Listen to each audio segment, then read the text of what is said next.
Beberapa ratus tahun yang lalu terjadilah rute perjalanan manusia yang sangat luas, sangat jauh namun aktif dilewati pedagang yang menghubungkan dunia barat dan dunia timur dengan rute lebih dari 10.000 km. Terjadilah pertukaran barang, ide, dan budaya yang kemudian hari dinamakan Silk Road atau Jalur Sutra. Di tahun 2013 seorang manusia ingin menghidupkan kembali Silk Road tersebut dan dia menamakan The Belt Road Initiative atau BRI. Mengikat perdagangan negara-negara di bawah manajemen Tiongkok yang akan mengikat 70% perdagangan dunia, memutar 65% dari global GDP, juga akan mentautkan 65% penduduk dunia, mengendalikan 70% sumber energi dunia, menyediakan 70% kebutuhan pangan dan memutar 80% sumber daya mineral dunia. Untuk itu, BRI meluncurkan multiple project di seluruh negara yang setuju menjadi bagian dari BRI tersebut, seperti di Pakistan untuk membangun infrastruktur jalanan, di Sri Lanka pelabuhan laut yang sangat besar kapasitasnya,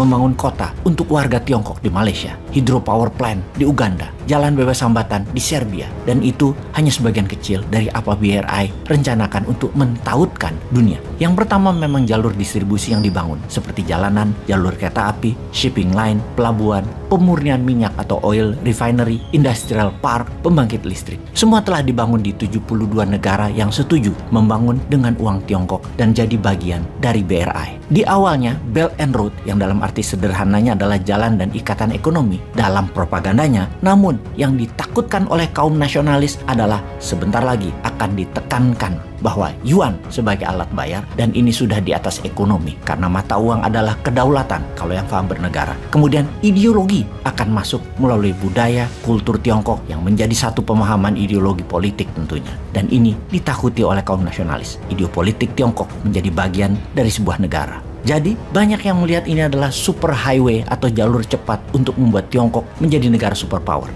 Inilah rencana Xi Jinping untuk menjadi world power. Apakah rencana tersebut akan berhasil? Apakah Amerika dan sekutunya menjadi terancam? Apakah Indonesia terjebak di antara keduanya dan tidak akan menjadi negara besar karena tidak punya kebijakan internasional? Kita akan membahas lebih dalam lagi. Sahabat, video narasi kali ini didukung oleh Dinaran, aplikasi simpan emas dan transaksi menggunakan emas sebagai alat tukar pertama di dunia. Download aplikasi Dinaran di Google dan Apple Store dan segera tabung emas sebagai senjata anti inflasi harta Anda. Kembali ke BRI, Belt and Road Initiative. Strategi Tiongkok mengikat dunia untuk menjadikan Tiongkok negara superpower. Di Tiongkok, BRI namanya Yi Dai Yi Lu, dan daripada salah spellingnya, kita menyederhanakan dengan BRI saja. BRI ini diperkirakan menelan investasi sebesar 8 triliun dolar, sebuah nilai yang luar biasa, 40 kali APBN Indonesia. Jangan tanya duitnya dari mana. Ini hal yang selalu diingatkan, tanpa MMT ya nggak mungkin ada dananya. Wis yo, kita lanjut. Angka 8 triliun dolar tersebut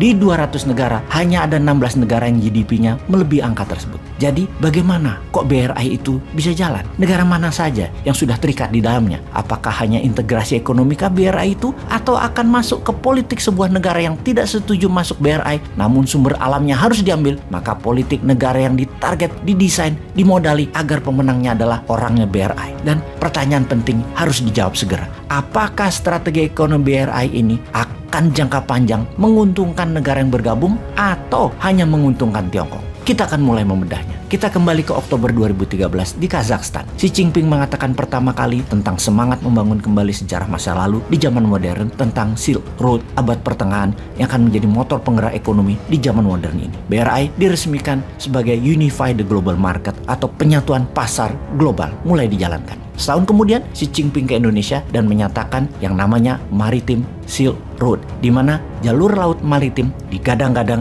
karena paling murah dibandingkan jalan darat dan jalan udara dalam distribusi barang secara jumlah besar. Jalur maritim yang terbaik, jalur laut, dan tanpa Indonesia ikut, maka rencana besar Maritime Silk Road akan gagal. Laut di wilayah Indonesia, juga selat di Indonesia adalah urat nadi 80% barang made in China. Ada 6 koridor utama jalan darat dalam BRI, yaitu jalur pertama dari Jilin ke Saint Petersburg, jalur darat tentunya menggunakan rel. Kemudian yang kedua adalah dari Shandong ke Denmark, juga melalui Kazakhstan dan Turki.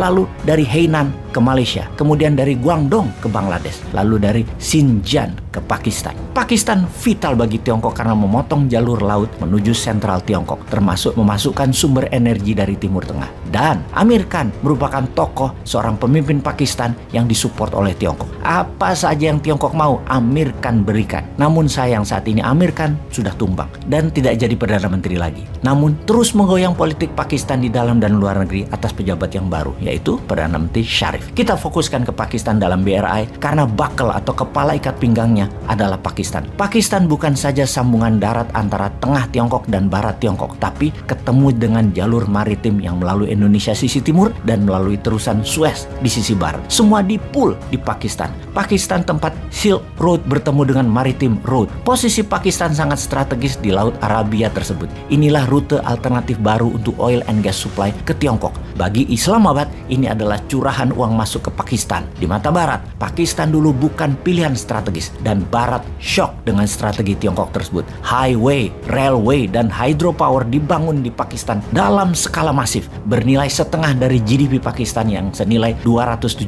billion dolar tersebut. Siapa yang membiayai? Semua disubsidi oleh pinjaman Tiongkok. Sekali lagi, dengan pinjaman Tiongkok. Tiongkok membangun untuk distribusi barang Tiongkok, namun modalnya pakai aset negara lain. Yang membiayai adalah banknya Tiongkok, yang menerima pinjaman adalah pemerintah Pakistan. Ini proyek pastinya adalah untuk memudahkan barang Tiongkok. Tiongkok yang untung banyak, namun pemerintah Pakistan malah berhutang ke Tiongkok. Sejauh ini, pada mulai paham?